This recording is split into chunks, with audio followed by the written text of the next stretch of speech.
Vyombo vya ulinzi na usalama vinahitaji kupongezwa vya nchini Tanzania. Hata kama ngumu kuelewa, nataka nikueleweshe katika hili.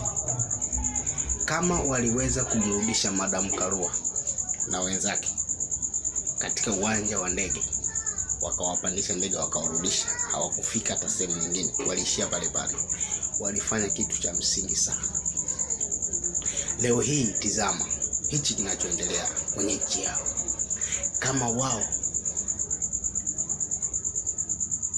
wanakimbilia nchi za jirani kutatua matatizo ya nchi za jirani, ikiwa kwao machafuko kama yanaendelea, wewe unafikiri huku kwetu akopa anatuletea nini? Huyu alikopa anatuletea hali kama hii kutoka kwao. Kwa hiyo mimi nawapongeza sana vyombo vya ulinzi na usalama na Mheshimiwa Samia Suluhu Hassan